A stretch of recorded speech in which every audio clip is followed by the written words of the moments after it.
దేశంలో 1062 అమృత భారత స్టేషన్లు అభివృద్ధి చేస్తున్నారు. రాష్ట్రంలో 73 స్టేషన్లలో పునరుద్ధరణ పనులు జరుగుతున్నాయి.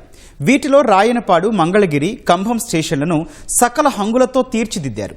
రాయనపాడు స్టేషన్ను 35 కోట్లు, మంగళగిరి స్టేషన్ను 12.6 కోట్లు, కంభం స్టేషన్ను 11 కోట్ల రూపాయలతో సూపర్గా తీర్చిదిద్దారు. శుక్రవారం ప్రధానమంత్రి నరేంద్ర మోదీ వీడియో కాన్ఫరెన్స్ ద్వారా వీటిని ప్రారంభిస్తారు. దక్షిణ కోస్తా రైల్వే ప్రారంభించిన తర్వాత జరిగే మొదటి వేడుక అయినందున రైల్వే శాఖ ఘనంగా నిర్వహించేందుకు సిద్ధమవుతోంది.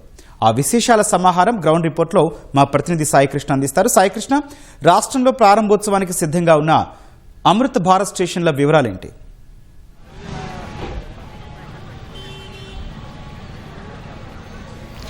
గౌతమ్, అనాదిగా రైల్వే స్టేషన్లలో ప్రయాణికులకు వసతి సౌకర్యాల కొరత అనేది చాలా వేధిస్తున్న సమస్య. సుదీర్ఘకాలం రైల్వేలలో ఇది కొనసాగుతోంది. కూటమి ప్రభుత్వం అధికారంలోకి మూడోసారి వచ్చిన తర్వాత దీనిపై ప్రత్యేక దృష్టి పెట్టింది. 2022 డిసెంబర్లోనే దీనికి అంకురార్పణ జరిగింది. అమృత భారత్ పథకం. ఆ పథకం ద్వారా దేశవ్యాప్తంగా రైల్వే స్టేషన్లను ఆధునిక హంగులతో సకల వసతులతో ప్రయాణికులకు ఎలాంటి ఇబ్బంది లేకుండా వాటిని తీర్చిదిద్దాలన్న ఒక సంకల్పం చేశారు. ఆ మేరకు దేశవ్యాప్తంగా అన్ని ప్రధాన స్టేషన్లతో పాటు చిన్న చిన్న స్టేషన్లు కూడా ఈ అమృత భారత్ పథకంలో తీసుకొచ్చారు. మన రాష్ట్రంలో ఆంధ్రప్రదేశ్లో 73 స్టేషన్లు అమృత భారత్ పథకంలో వివిధ దశల్లో పనులైతే కొనసాగుతున్నాయి. తొలిగా విజయవాడ జంక్షన్, దేశంలోనే అత్యంత రద్దీ స్టేషను. ఈ రద్దీ జంక్షన్కి అతి సమీపంలోనే రాయనపాడు రైల్వే స్టేషన్ ఉంటుంది. దీన్ని పూర్తి స్థాయి హంగులతో 35.67 కోట్ల రూపాయలతో తీర్చిదిద్దారు. ఇక్కడ ఇది చెన్నై, విజయవాడ, నాగపూర్, న్యూఢిల్లీ గ్రాండ్ ట్రంక్ రహదారిలో ఈ రూట్లో ఉంటుంది. రైల్వేలో అత్యంత కీలకమైన రైల్వే స్టేషను. విజయవాడ రైల్వే స్టేషన్కు కొన్ని రైళ్లు రాకుండా బైపాస్ చేసేలా ఈ రైల్వే స్టేషన్ శాటిలైట్ రైల్వే స్టేషన్గా తీర్చిదిద్దారు. దీన్నైతే చాలా సకల హంగులతో, అంతర్జాతీయ స్థాయి ప్రమాణాలతో ఈ స్టేషన్ను రూపొందించారు. ఇక్కడ ప్రఖ్యాతిగాంచిన కొండపల్లి బొమ్మలను ఈ గోడలకు, అట్లాగే లోపల ప్రహరీ గోడ చుట్టూ కూడా చాలా పెయింటింగ్స్ అయితే ఆకర్షణీయంగా ఏర్పాటు చేశారు.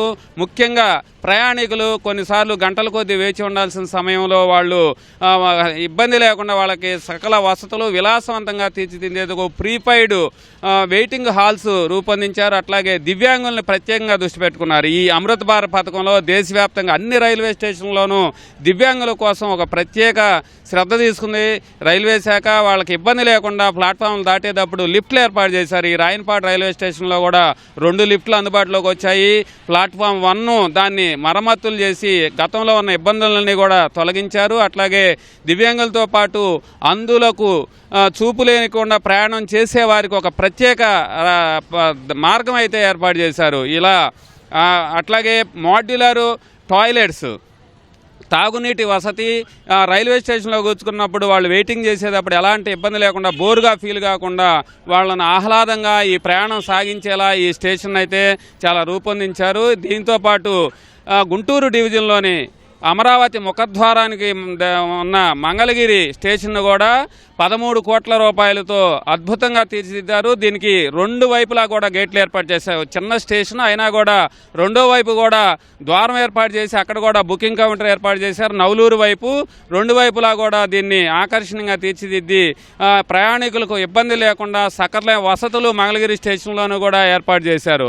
అట్లాగే కంభం, ప్రస్తుతం నూతనంగా ఏర్పడిన మార్కాపురం జిల్లాలో ఇదొక రైల్వే స్టేషను. దీన్ని కూడా చాలా చిన్న స్టేషన్ అయినప్పటికీ 11.72 కోట్ల రూపాయలతో ఈ కంభం రైల్వే స్టేషన్ కూడా ఆకర్షణీయంగా తీర్చిదిద్దారు. ఒంగోలు జాతి ఎద్దులు, ప్రపంచ ప్రఖ్యాతిగాంచిన ఆకర్షణీయమైన ఎద్దులు ఇవి. వీటిని ఇక్కడ ఈ ప్రాంగణం చాలా విశాలమైన ప్రాంగణం కావడంతో ఖమ్మంలో 2 అందరినీ ఆకట్టుకునేలా కూడా ఒంగోలు జాతి ఎద్దుల్ని, సూపర్ని విశేషంగా ఆకట్టుకునేలా అక్కడ రూపొందించి, అట్లాగే పెయింటింగ్లు, చిత్రలేఖనాలు, తర్వాత ప్రయాణికులు వసతి సౌకర్యాల్లో రైల్వే శాఖ ప్రత్యేక శ్రద్ధ తీసుకుంది. పూర్తి స్థాయిలో అమృత భారత్ పథకంలో భాగంగా ఈ 3 స్టేషన్లు కూడా అందుబాటులోకి వచ్చాయి. నూతనంగా ఏర్పడిన దక్షిణ కోస్తా విశాఖ కేంద్రంగా ఏర్పడిన దీనికి తొలి వేడుకగా దీన్ని చాలా చక్కగా తీర్చిదిద్దుతున్నారు. ప్రధానమంత్రి దేశవ్యాప్తంగా అన్ని అందుబాటులోకి వచ్చిన అమృత్ భారత్ రైల్వే స్టేషన్ ఆధునికీకరించిన స్టేషన్లన్నీ స్టేషన్లన్నింటినీ కూడా ఆయన వీడియో కాన్ఫరెన్స్ ద్వారా ప్రారంభిస్తారు. రాష్ట్రంలో ఈ 3 స్టేషన్లు అయితే అందుబాటులో ఉన్నాయి. ప్రస్తుతం అయితే రాయనపాడు స్టేషన్లో రోజు 12 చొప్పున సగటున వెళ్తున్నాయి.